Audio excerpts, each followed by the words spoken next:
I'm Tom Leonard. I'm the host of the Gamers Change Lives podcast. When it comes to esports, I'm definitely not the expert. I'm more of an explorer. The goal behind the podcast is to hear from esports entrepreneurs and others around the world, to hear how esports can create jobs, and to maybe encourage other people to do just that.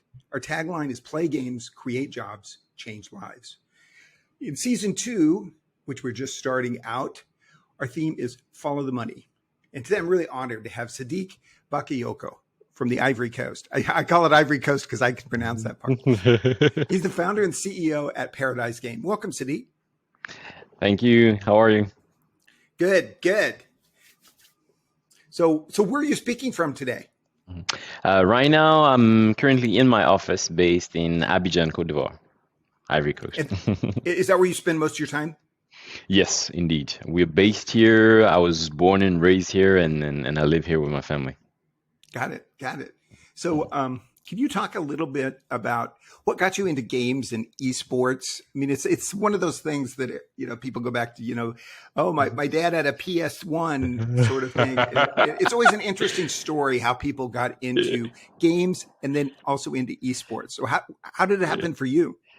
Pretty much the same. My brother had a Commodore 64 back when I was, I think, 5 or 6. So I grew up, watching him play, some of the Zack McCracken and Lotus Turbo Challenge and some of these games. So it stayed in my mind. And then, fast forward about 15 years later in college, I was far away from home. I was studying in the United States, actually. And, one of the ways for me to kind of entertain myself was gaming. And it was a way for me to connect with people and meet new people online. And then when I started working, I worked in the telecom industry for a bit and then decided at some point to do something where I felt like I wasn't going to work. I needed to do something that was fun. And I was like, you know what? Why don't we try something around gaming? And here we are. Can you describe a little bit? That's always something we hear a lot about is, can you describe what made you shift over from being in telecom to say, hey, I think I can make this esports thing work for me here? Can you describe kind of what that transition was like? The click. For me, I think, the good thing for me was like I worked in 2 different startups before actually starting my own. So I was already in the startup mode where you have like 5-10 people, and then a couple of years later you end up 120 people. So I was always used to that kind of environment and that kind of vibe and energy. But always being number 2 or number 3 is different than being number 1. So at some point I was like, okay, you know what? Is it possible for me to do it? Am I going to do it well? Let me try, let me start. And then that's, one thing after the other, started looking at, what were some of the things that could be fun and that could have potential, especially on the continent. And esports at the time was, I wouldn't say non-existent, but it was mostly in small communities. And I was like, okay, you know what, maybe we can transform this and do something nice with it. When you're talking about we there, one of the things that we keep hearing over and over is that no one does things by themselves. They always are. It's an esports theme. It's like you get a team together and you go do something. Can you describe a little bit about how did you form a team to start doing esports business type of events?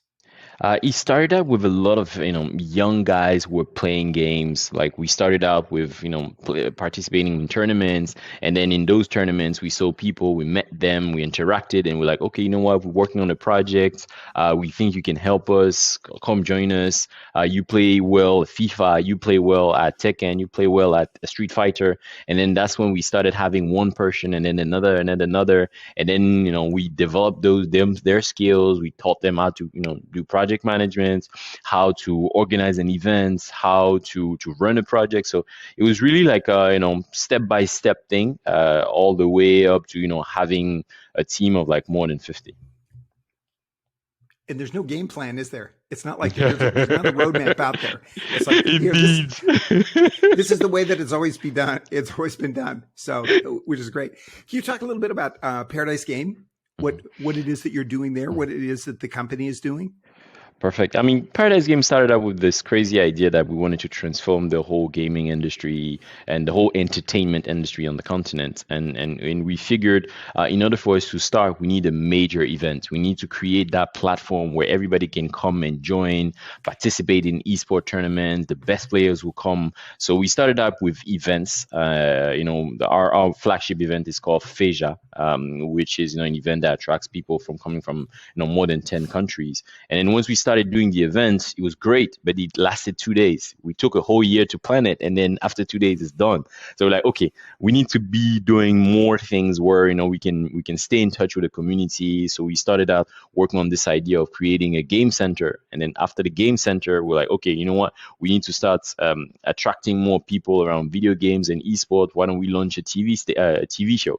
And then after the TV show, we're like, okay, let's do more. Let's start working on a mobile app. Let's do this. And then that's how we ended up doing several different projects around esports. And we're really happy when you look down. 6 years ago, it wasn't it wasn't the same. But now we're really happy about the few projects we worked on. We still have a lot of a long way to go, but we're very happy. What was the hardest thing to do of all the things that you did? Start. Because I really like the progression that you're talking about. It's like, all the different avenues, but they're still tied together with gaming and esports. What was the toughest one? I think the first one, the event to start, especially, when we started, we said we want to build it as the biggest esports event in Africa. And we had no track record. We had no known experience in the field. Nobody had done it to that level. I mean, South Africa has done some amazing things, but like in the rest of South, Sub-Saharan Africa, there was no events of that size. Nobody had heard of a cash prize of more than $10,000. It was mostly like $50, $100. So it was like a bit crazy when people were listening to us.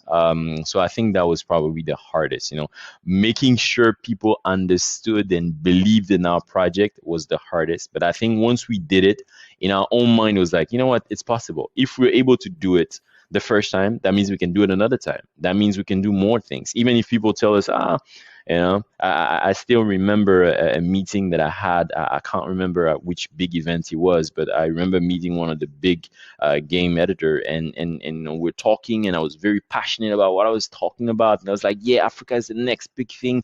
And he looked at me and smiled. He said, you know what, you look like a nice guy. You're very passionate, but to be honest, Africa is not even on our roadmap for the next 5 years.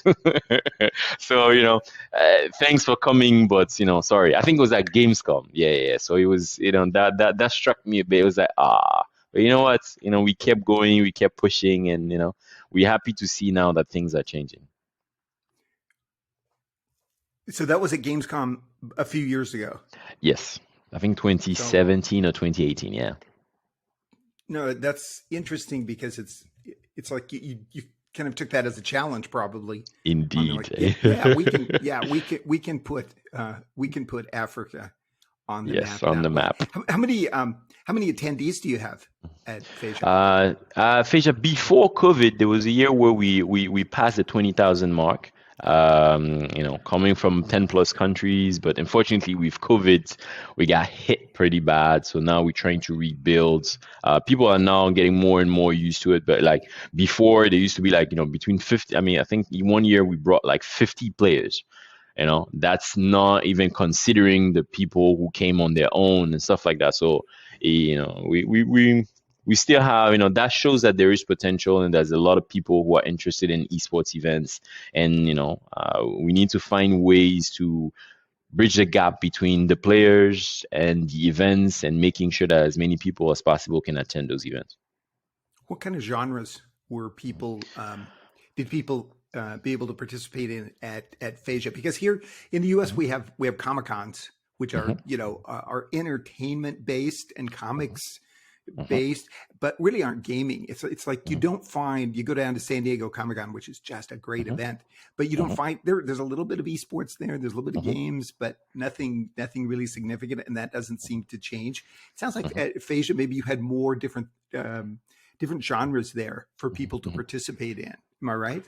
Indeed, we did focus more on the I would say the hardcore gaming side, where when you look at sub-Saharan Africa, they're mostly focused on console play, which means you have sports games like soccer. Soccer is big here.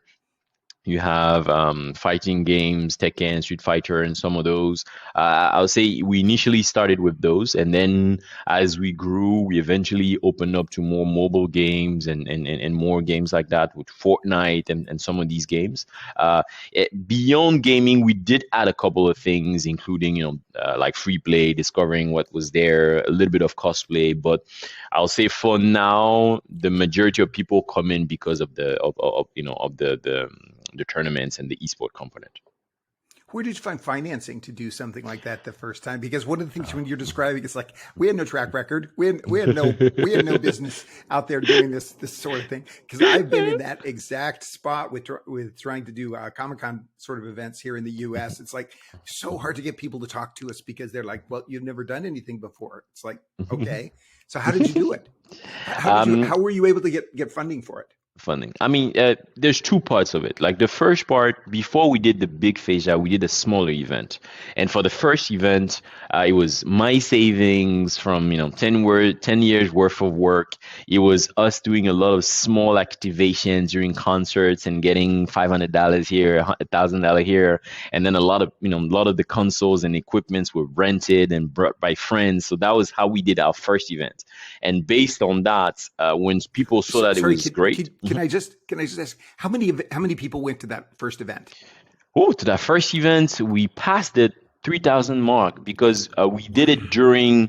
I wouldn't say it was just because of us, because we did it during a major event that was happening, which is a tourism kind of like a platform where you have a lot of families coming to discover what's out there. So I think that helped us quite a lot because we already had the traffic, and when they came, everybody was coming to us. And I remember that year we actually won the award for innovation because at that event, nobody could expect a gaming space and tournament to work that well. And I think that's what got us our first partner, because once we went and spoke to our first sponsor, we said, okay, look at what we did on our own.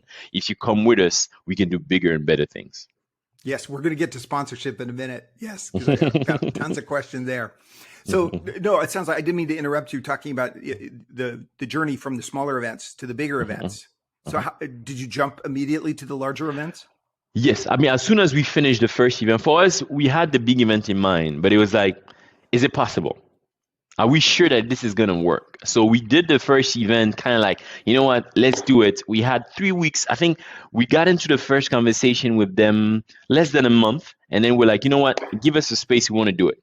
We had 3.5 weeks. We didn't sleep. We tried and did everything. We called. I mean, I remember like the 2 nights before, we were at the office until 5 a.m. with the whole team. So it was just like, I think it was that energy of like the first time, you try and then it's like, we need to make sure it works because that will define the rest of the journey. And I think, we were very happy because it was not, I mean, of course, there was a lot of small issues, technical problems, logistics, but it was the first time for us. So, and then that's when we started, as soon as we finished, we're like, no, you know what, we're going for the big one. I think the first one happened in May, and then we did the first FEJA in November. Wow, that's like warp speed there. I mean, in the event world, I mean that's really amazing that you were able to. We were talking to Eniola Edun talking about GamerX. They're like they started in September and then they did it in the spring in February, March. I forget the exact dates. Yeah. It's just like it's a matter of months. We're here. People will be planning things like that for years. A whole year or years. Yeah. So what's happened with COVID there? Are you able to get back to really big live events these days? No, it's getting back. I mean, now we have concerts and things like that. So we're hoping that this year, the FEJA that we're going to have this year is going to be bigger and better. One of the issues that was like all the borders were closed. So most of the people that we were getting from other countries could not come in except if you're coming by plane, whereas the plane is very expensive. Two, a lot of things were closed, and there was a lot of like limitations to what you could do, and families, weren't all comfortable in going to those kind of events because there was a lot of people packed into one room. So we were hit pretty bad. It's true that most businesses in Africa in general were open, but events and entertainment wasn't people's priority. So people Yes. were not attending. Yeah.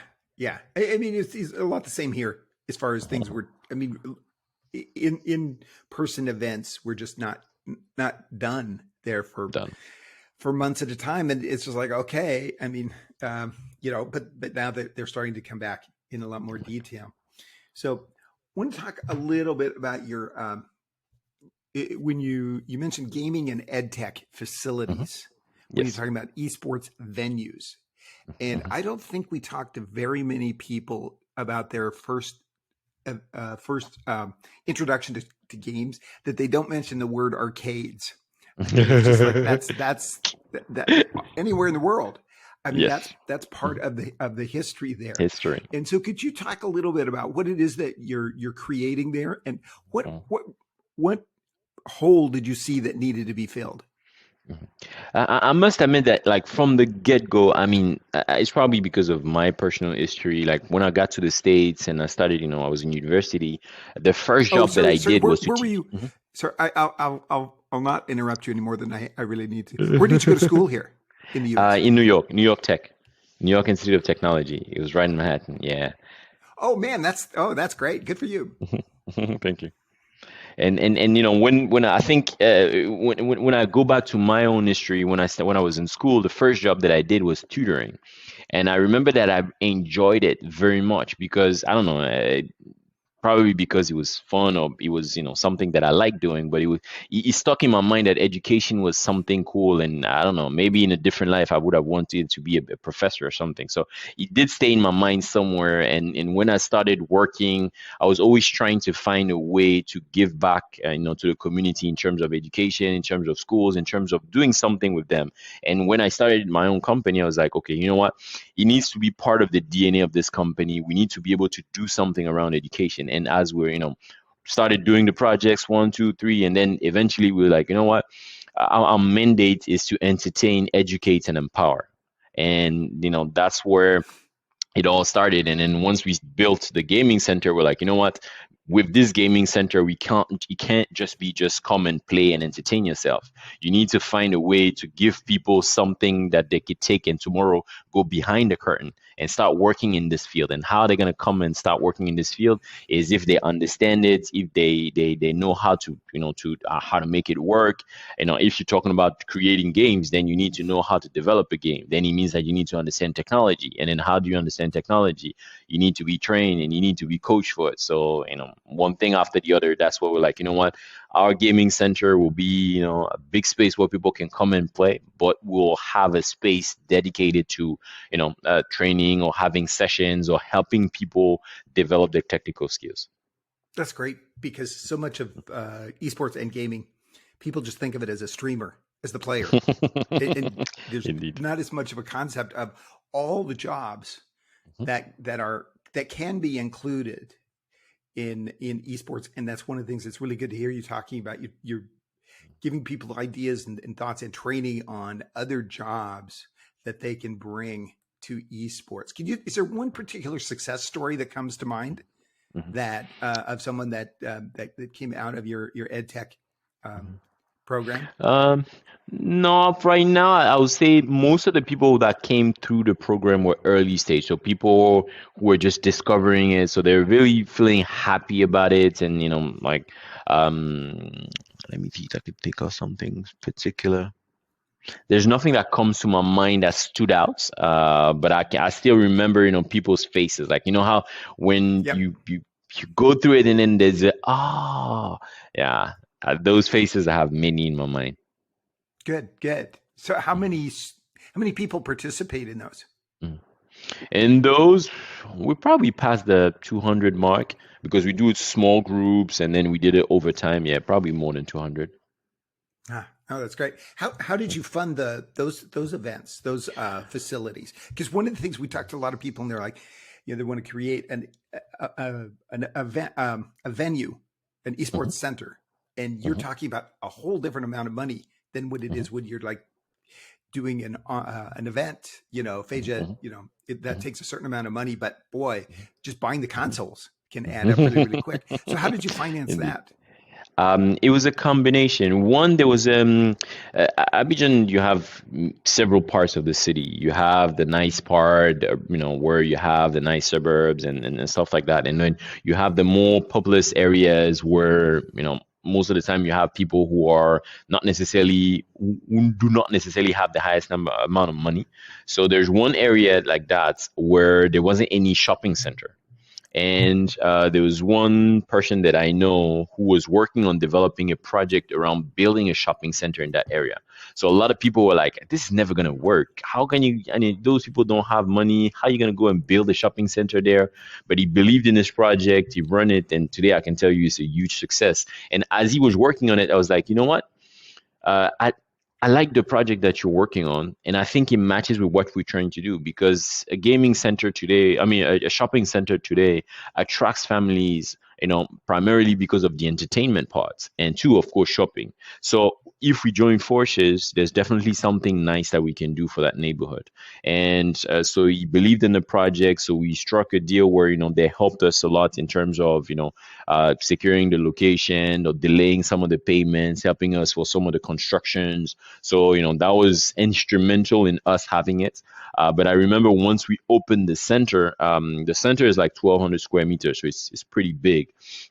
And when we started it, I can say that maybe a third of it was full of equipment, and the rest of it was filled, with time. I remember the first customers that came in, we were sitting on just a regular table. That's when we were cashing in, and we had those small boxes that we would open and pull out the hand tickets and give it to them. And I remember like most of them were coming like, "That's it," but they don't even have a lot of games. They don't have a lot of games. And fast forward 3 years from now, it's very different. So I think we've always gone through those major challenges and having people telling us, this is not going to work, and then eventually we figure out how to get it out and get it running. So I'll One of the say, things that mhm. one of the things you find here is that, especially, it's really good to hear you talk about going to these commercial real estate people who are building shopping areas, because so many of the shopping complexes here in the U.S. are just closing down. I mean, Mhm. people shop online so much. They were certainly trained. We were all trained to shop online during COVID, Mhm. and so there's just so many store fronts that are open, and so many really smart people are going into these places and saying, "Hey, give us a space, Mhm. and even if you give it to us for free, it's like we're going to bring you traffic. We're going to bring you traffic that would never have come to this place without us." And it's like, and so they've been really enterprising about Mhm. doing Mhm. that, which Mhm. I thought was really, really smart. I mean, you still have to then put all the equipment in and stuff like Yeah. that, as you were talking about. So, are you going to be doing other events? Is other venues? Is this just a one? Are you just going to do Uh, it at one place? Or are you going We to be we doing it? had one. We were working on a second one. Unfortunately, with COVID, we had to cancel it. So right now we've started new discussions on different neighborhoods around doing the same thing. So we're hoping that one might get signed this year. But we it's still in the works. Still in the works. Great. Another thing I Mhm. wanted to mention just briefly here is your content creation, because I mean, you're talking about. I think you're doing a television show.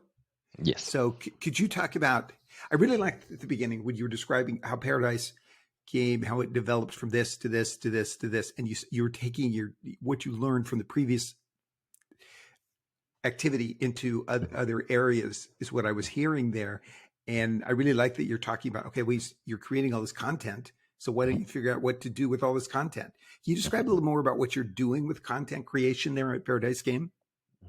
I mean, there's a few things and a few approaches that we had. Like first of all, when we looked at it, we were like, in order for the gaming and esports, I'll say ecosystem to grow, there needs to be more visibility in terms of what players are out there, what are they doing, what games interest people, how does it work, how's the environment, how is the, how are all the players. So when we looked at that, we were like, uh, internationally you have a lot of media coverage for those kind of content because they understand that, okay, you know what, gaming has a lot of potential, but here nobody's focusing on it because it's just too far. They don't really understand it, believe in it. So like, in order for us to create the future, we need to figure out a way to put it in front of people. So that's how we started the discussion with the TV station, saying, you know what, give us some time.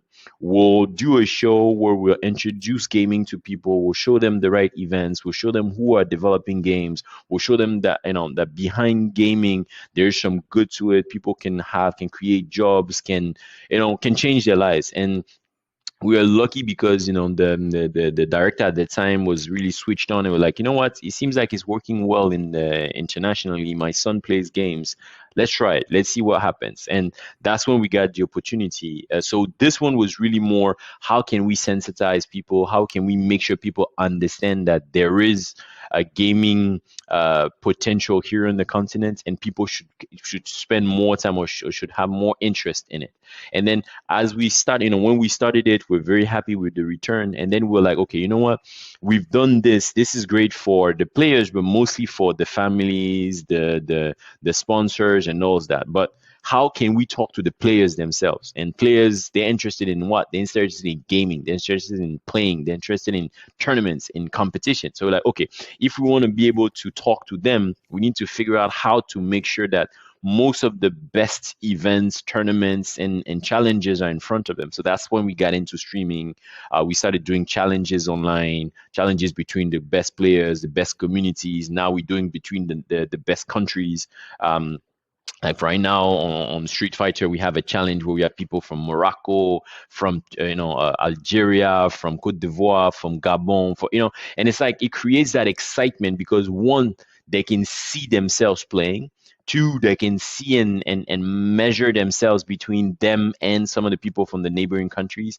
And they could see some quality content online that is relevant because it's African, it looks like them, and it's showing people that are playing just like them. And I think we are seeing way more traction than you would when, for example, I don't know, Evo or some of those big tournaments are happening where it's like really the really hardcore guys that are watching it. But most of the rest is like, I'll just wait to see who won. That's it. But they're not watching it. But here, they're spending more time, watching that content. And we're very happy because, initially we had like 1 views and on initially those content, and you had to buy equipment. But today we're seeing more and more. Sometimes you see 100 people, 200 people at the same time. It's like, okay, you know what, it's starting to work.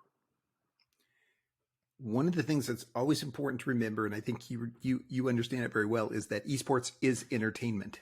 It's like, because a lot of people think it's more related to traditional sport.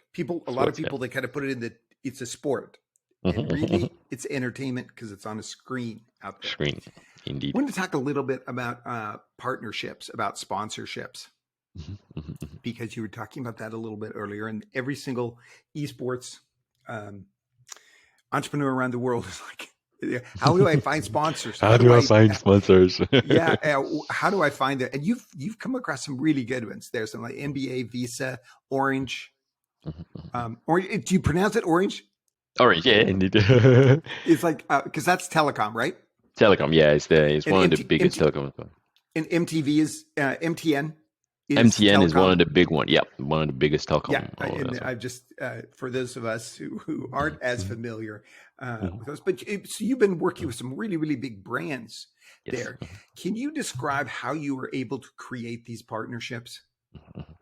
I think luck has always played a lot in the projects that we did. We're always like throwing the stones and running after it and trying to see whether we could catch it as we were running. I think the first one, Orange, was pretty much because when we started doing the event, one of the person that came to the event was from Orange. It looked at it and said, "Oh, that's nice." And I was like, "Yeah, but why don't you guys come on board?" And so I'm not in the marketing department. Go talk to the marketing department. So we send out the document to marketing department, told them that it was the best event that they could attend to, and they needed to come. And I think at the time they were themselves working on something with their group where they were trying to run an event. So I think they pretty much called us probably because they were trying to understand a bit more about what we were doing to see, okay, whether they were going in the right direction for their event.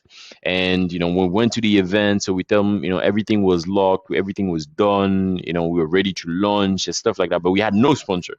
So I think they looked at us, and at some point she told me, okay, we're gonna go for it. Whether we go with you or without you, we're gonna do our event. Why should we do it with you? I was like, to be honest, I'll tell you the same thing. We're launching the event in a week. So I think it's an opportunity for you guys to be on board. And I think we both have something to win because we'll both be doing an event, or we'll collaborate. I'll add value. Instead of you guys reinventing the wheel, we could work together. She looked at me and like, all right, let's go. But I had no sponsor. Nothing was validated. It was more like we were going to try and do it, but it was probably never going to be the same. So that's why we got the first sponsor. What convinced her, do you think? When she said, yes, let's do it. What do you think that she saw? What was it that you were able to present to her, to bring it in front of her, that made her feel like, hey, maybe this is worth something here, and let's give it a shot? I think a couple of things. One thing that did work well was the fact that we had already done something. We had a proof because we did that first event where we invested a lot. We had images, we had things we showed. We even had a sponsor who actually didn't give us money. It was Coca-Cola at the time. But we brought Coca-Cola in saying, oh, you know what, we're going to have this event. Why don't you guys join? Oh, we don't have any budget. Oh, no, just come in. It's fine. So they came in and we were able to show that Coca-Cola was there. We didn't have to tell them that, okay, Coca-Cola was there, but didn't give us the money. But Coca-Cola is there. That is so smart. That is so smart. Yes. So I think that was one. Showing proof is definitely one key thing that you need to have, and so at least people can trust that, okay, it's not just words. You can actually deliver on something. I think the second thing was, I think the timing was right. They wanted to do their events around the same time when we wanted to do ours. We had already planned it. We seemed to have everything cleared in our mind, where they were still trying to figure out, okay, how they could adjust what was done in France to here. So I think timing was number two in it. And I think number three was probably, I don't know, I say passion and being able to communicate that fire that we had about, like, okay, you know what, this is going to work. It's not just an event that we're going to try and do. We're going to make it, and it's going to be successful. I think those are the three things that come to my mind. Do you think when you're talking to brands like that, do you think, how much do you have to explain what esports is to them? Do they understand it? Do they understand the potential, the audience out there? I mean, we all know that the audience is there, can be there, especially if we have a good sponsor, so we can make it even bigger. But do you find that working, especially when you were talking to banks, when you're talking to Visa and people like this, that they're not the first organization that you might find, in line to be funding esports. So can you talk a little bit about how do you explain what esports is to these people in an appealing way? I think for most of these companies, I mean, it has evolved a long time. Like when we were starting back in 2017, 2018, we had to do a lot of explaining in terms of, okay, well, this is what esports is, this is how it is. But now, fast forward 2-3 years, most of these companies either have one project around gaming that was done somewhere around the world, or two, at a group level, they're thinking about a strategy that involves gaming at some points, or esports. So I think now it's easier, to talk to them about it. You don't have to do too much convincing. But what is hard is to kind of like tell them that, okay, here, this is how many people I'm going to be able to bring. This is how many people you guys will be able to connect with, and how you're going to be able to interact with. And that's the hardest part, because, they do events on a regular basis. They have teams on the ground. So when you're talking to somebody, like, let's say, who's overseas and who's actually thinking about the budget, who's already narrow, and you're telling them that they should invest in gaming instead of a big concert, they're like, I'm not sure about this. So I think it's, you have to do a lot of convincing in terms of showing them that, okay, you know what, it is possible to drive traffic on esports, and let's try with something small, and then eventually we can increase. And that's how it is. And a lot of companies, for example, will come in if there's no strings attached, I mean, no real investment to do, or if it's something very small, or you can figure out a way to have somebody else pay for it, yeah, then they would accept to try. And once they try, then eventually you can go and start and ask for more. One of the things I really like the Coca-Cola story there. That is so smart that it's because if you can, you're really just asking them to let you use their name. I mean, it's like Exactly. It's Exactly. like because that just gives, as people are starting out, which so many people are that we're talking to on here, it's like that's so valuable for you as the putting on the event, or can you talk a little bit about the timing involved here? Because what always happens is people are like, I need money this weekend. Which is impossible. Yeah, it's like you've been there. Can you talk about what kind of time frame? Let's say if you wanted these really big sponsors, how long is it going to take you to land one of them?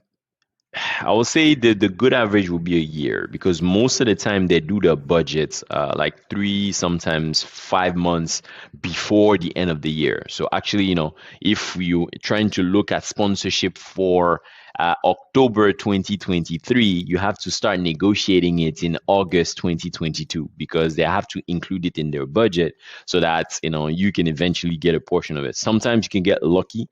For example, the case that happened with us, with Orange, where they had already kind of like figured out the budget that they were going to do for their own. And, we came in at the right time. So eventually, I think they just switched and then applied that budget to us.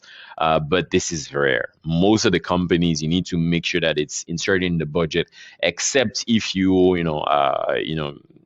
want something, really small, then eventually, yes, you can eventually have be lucky and do it within a couple of weeks or months. But most of the time, you need a lot of time. And it takes a lot of back and forth, because there's a lot of validation involved. When I look at our part of the world, most of the time it goes all the way to the CEO level of the country, because the marketing manager may like it but can't decide. The marketing director may like it, but if the budget is high, he needs to make sure that his CEO is involved. And then so there's a lot of validation and a lot of people you need to talk to and convince. So the best is to take a lot of time. I mean, to start doing it well in advance. Start looking for sponsors when you don't need them. Indeed. Rather than when you do. When you do. No, that's it's really good. What sort of, let's say if you're an esports entrepreneur and you're out there thinking you need some money for a team or a tournament or something like that. What are some of the best types of industries that are the easiest to approach when it comes to esports, would you say? The telecom industry is known to be, one that is investing a lot in advertising. Who says advertising says, entertainment, which leads to esports. So I'll say telecom will be number one. FMCGs seem to invest a lot, even though, the past few years, I don't know if it's because of COVID or just before, they've reduced drastically their budgets. Number 3 will probably be banks, because I think there's a major shift here where a lot of the banks are now trying to look at the youth and trying to talk to that demographic. And who says youth today, a majority of them play games. So definitely looking at, doing esports for banks or for financial institution may definitely be a great way to approach it, even though there hasn't been many examples yet on the continent. People are trying to figure out how they're going to go and approach it. But I think, this is definitely one key area to look at. I think those will be the 3 that comes to my mind. Yeah, it's good information. One of the things that I've always thought interesting here in the U.S., any esports team, it's like someone who's interested in esports in the U.S. is more likely to buy a car than people who aren't. And so there's such great statistics of going to the auto manufacturers who have huge, unending budgets, and to be able to explain to them, it's like, hey, here's an audience that's ready made for for cars. Car. And so it's like, it's the same kind of concept. The other thing I really like hearing you talk about is budgets. Mhm. It's like, if you're going to be asking for big money, you're going to be talking to someone that is involved in a budget cycle. We were talking to Luca Tucconi at Red Bull South Africa recently, and he was talking about their budget process and so on. Not in a lot of detail, but just as like, no, it's like it makes a huge difference if you're early on in that process versus it's like, hey, it's already all spoken for. Yep. So now you're doing a prepaid card, Paradise Game prepaid card. Is that right? Yes. Can you describe a little bit what you're up to there? That sounds really interesting. Okay. I think one of the reasons why we decided to go into financial services was because, I mean, we always try and look at, okay, what are some of the problems and how can we solve some of those problems? And I think today when we look at the gaming ecosystem and the gaming world here on the continent, one of the major, I'll say, stopping or blocking points is people being able to pay for games. Of course, you have zillions of people who want everything for free, who do not necessarily want to pay. But you have a big chunk of people who do want to pay for games, but who don't necessarily have a way to do it. Why? Because I'll say, there's a very low percentage of people who have a bank account, and even lower number that have a debit card. Credit cards do not exist here. I mean, I'll say maybe 0.001% of like very highly net worth people may have access to credit cards, but it's just non-existent here. So a new thing that has started happening here is like there's one or two companies that created prepaid cards, whereas you load your card and then you can use it to go and shop. And we're like, oh, you know what? But why don't we do something similar for the gamers who want to be able to pay for games online? Today, mobile gaming is just exploding everywhere. And it's not just in Africa, in the world. I think more than 50% of the revenues of from gaming is coming from mobile games. And when we look at here, it's no different. And Africa is phones here are just ubiquitous. So we definitely see it as the next thing where the big driver for the growth of the industry on the continent. And if we have a card that allows people to pay for games online, then that means that it unlocks the potential for the gaming market. Then that means that any big company who is interested in selling their games to Africa will not look at it as like, but they can't pay for it because they have a Visa card, so they can pay for anything. So no need to customize the way you can have their game. And if you're too small of a market, they don't want to look at you. It's like, oh, you have a Visa card, it's online. Why don't you pay for it? So that's how we looked at it. And we're like, you know what? We think there is something. We, of course, took it, a bit further because it's a whole kind of like ecosystem that we're trying to have where when you have the card, you have free access to our gaming center. And there's a lot of advantages with having the card. And, we're trying to make it fun, simple, so that it becomes a great way to drive people towards having and getting on the financial service network. And that's one of the reasons why Visa was interested in working with us, because we kind of like discussed the fact that there is potential. We know the youth. Let's try and bridge the gap. How do people if you have a Paradise Game prepaid card, is it something that you can reload? Yes. And yes, you can reload it directly in one of our stores, or you can load it with what we call mobile money. So basically you use your phone, which has a virtual account, and then the money that you have there, you can use it to transfer to your card. So you actually have an app for the prepaid card?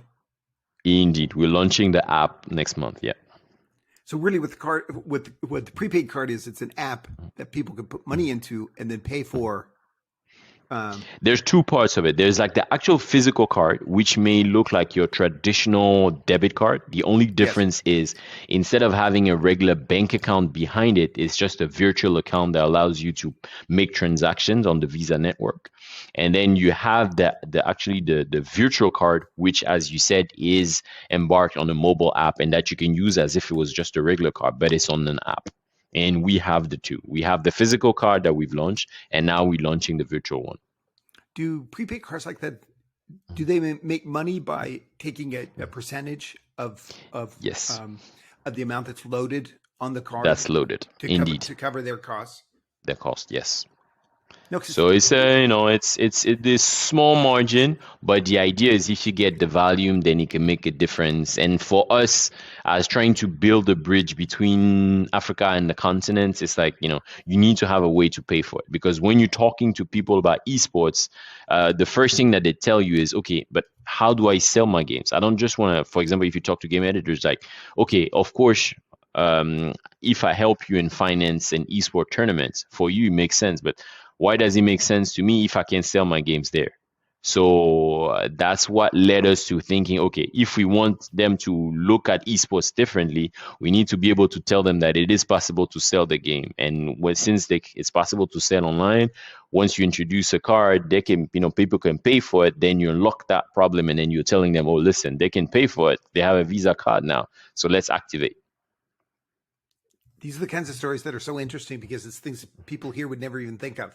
I mean, it's just like it's just different parts of and it's different in different parts of the world. I mean, it's different in Africa, but it's different in many parts of Asia. I mean, China is like a completely different animal when it comes to how people pay for things there. Yes. That is, just not the way that we do things here. It doesn't mean one way's better or it's better in one place than the other. It's just different out there. And indeed. What I like hearing you talk about, though, is you're talking about, you're saying, well, here's the problem. Here's the bottleneck. People couldn't pay for things. So how do we try to get around that? And that makes a lot of sense. So you're saying that mobile games are the future of esports in Africa? Yes, definitely. One, because it's just so ubiquitous, it's just so easier to have access to. It doesn't cost that much, and and plus people are, most of the people now, they're playing as they're going to work, as they're going to school, or it's just so much easier that I think it will become, once you start seeing one of the, most of the big ones, you see Call of Duty that has adapted it to mobile, you see, PUBG, you see Fortnite, you see, I mean, all of those now, EA, Konami did it a couple of years ago with their flagship eFootball Soccer. Everybody is now turning towards mobile because they see it as, a great way to have access to the mass market. Yeah. And that's something else that we see so different in different parts of the world. I mean, when we're talking to someone for Galaxy Racer, we're talking to Mitch Squera from Galaxy Racer, and in Asia, in the Philippines, in Southeast Asia, I mean, everything's mobile. I mean, it's mobile. You wouldn't consider it anything different. And then other parts of the world, we're talking to someone from Ireland, and they're like, well, no, it's not that, people play on their phones, but it's not the future necessarily there. So how do you think playing on mobile games is going to impact Paradise Game? I mean, for us, I think, with this whole idea of facilitating or helping gamer enjoying the game or enjoying tournaments or events, we see mobile as one, allowing more people to play, because if you have access to a mobile phone, you have access to internet, then the barriers of the words do not necessarily exist anymore. You could be great at a PC game, but until you at a console game, but until you can travel to the US to go play at a tournament, nobody will see it. Whereas on the mobile phone, you could be great standing in your house, even if your internet connection is not great, but somebody in the US can see you play and be like, whoa, this is great. So I think it's definitely going to be a key element as part of our strategy. One, because of the whole app and payment system where, it goes hand in hand with mobile phones. And two, with the events, it just allows us, from one country to be able to do things in just so many different countries, because, we have access to internet, and it makes it just easier. The barriers are lower. So for us, it's definitely going to be a big part of our strategy. Is it a barrier there? Is language a barrier in Africa, between West Africa and French? Because I was watching some of your videos out there, you're speaking in French, and it's like, I could just barely, I knew enough I could get by, but it'd be really, really tough to to do it all the time. But how does that work when it comes to esports in West Africa versus English speaking Africa? It is a barrier because, for example, if you look at content creation, like, most of the Yes. content we do in French, people in Kenya or elsewhere won't be able to watch it, and unless we figure out a way to have a translation done so that they can listen to it. So that's definitely a barrier. But in terms of like the tournaments themselves, like once you're able to get people in the same room, they'll figure out a way to talk to each other. As long as they have the game in front of them, it's fine. And it's easier for Francophone people because most of the games are in English, especially the older ones, they were in English. So you had to pick up a few words to understand what you were doing in the game. So it's easier for them to try and communicate a little bit, when they interact with with people who only speak English. But the opposite is different. Yes. It's different. Yeah. One last question we always ask people here is the Olympics. Should the Olympics include esports in their official program? Yes. Yes, definitely. Why? I mean, Why do you think that? several reasons, because I think now the way the world has evolved, the Olympics is not just physical sports. It's being smart, being strategic, and knowing how to anticipate, knowing how to work in teams, and most of these aspects are included in gaming. So when you look at someone, when you look at the future, you're like, yes, a lot of people are going to continue growing into sports, but how can you drive an even bigger audience? How can you drive a little bit even more interest with people is by including more strategic thinking, elements to it. And I think esports and gaming definitely have that. So, they should be a part of it. One of the things that I think is kind of sometimes not forgotten or not realized is with the Olympics. People always think the Olympics is something that happens 2 weeks, every 4 years in the summer. But actually there's months and months and there's years of events that led all of those people to the Olympics. And when it comes to, creating jobs, I mean, just think of the number of jobs that will be created if the Olympics starts doing more official events just for all the people who are going to qualify for it. And there's going to be some people have to figure out how the qualification system works. But it still means that there's going to be an incredible amount of work, because the other thing that we was here in the US, we get a very strange view of the Olympics because we only see Americans competing. I mean, we watch tons of it, but it's like, there's some guy that at the end of the pool that's from some of the country, but it's like we just get this. And I just read a book. I lived in Fiji for a couple of years as a Peace Corps volunteer, and I just read the book about the coach who coached the Fiji Sevens to Olympic gold in Rio in 2016. It's just such an amazing story because you just see what that means to people in places like that. It's amazing. You also mentioned somewhere, I thought you said you had a connection with Stanford. Is that right?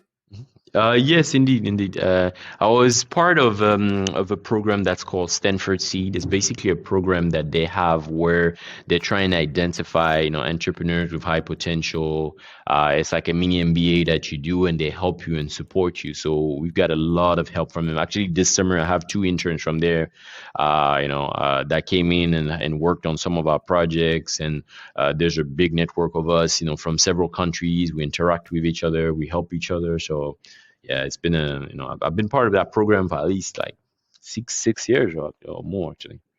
So there are interns that came from the US, from Stanford, to work with you there.